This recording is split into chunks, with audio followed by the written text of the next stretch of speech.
thing about the psyche you kick in, but I just said, tough times don't last, tough people do. It's an old adage. I've said it to myself so many times. This league's going to test you, and you're going to have mistakes. You're going to have failures. We all know that. None of us are immune to it. You just have to come back. You have to choose to be a tough person. Look yourself in the mirror when you get up in the morning and say, I'm going to, doggone it, I'm going to come back to work ready to go. And that's all you can do. And we have all had our failures, and so we don't judge or pass judgment. People on the outside can do that, but we know how tough this league is and how much it'll test you. What's your opinion of a tie in the NFL? It's a tie game. My opinion of it? Yeah. I mean, I don't know what to tell you. This game is a violent, physical game to just keep playing. I think there isn't wisdom in that. I think there's wisdom in at some point saying enough is enough.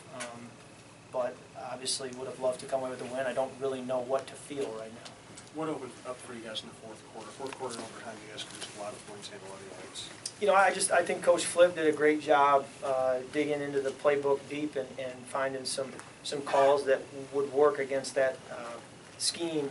As you play longer and get more snaps, you get a feel for what they're trying to do in the game, and so you many times can get better and better with your calls as the game goes on. And I thought he did that, and like you said, it did feel like it opened up. But again, that was guys executing, getting open, creating separation, protection, holding up, and play calls that gave us a chance to have some explosives. After Clay made contact with you late, did you expect a flag?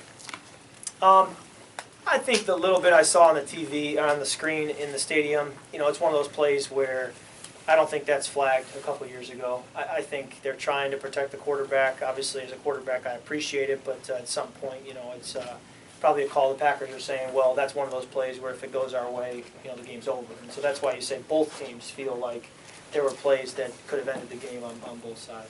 What's your impression of this rivalry after one game?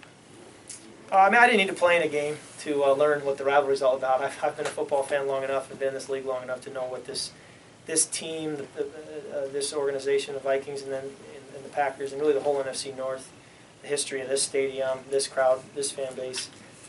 It's a privilege to play in this stadium, to play for the Vikings against the Packers, to play in this division.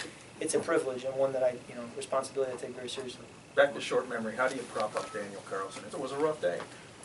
Yeah, I just tell him, hey, get in line with the guys who have failed. I've thrown 4 picks in a game.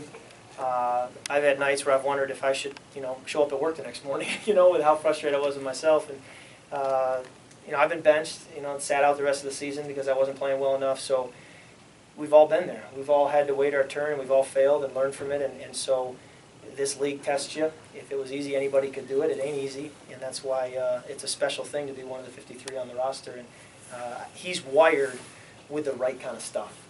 If there was somebody on our team who I know, mentally and emotionally can handle it, it's DC. He's got the right wiring, and he'll be all right. Last couple for Kirk.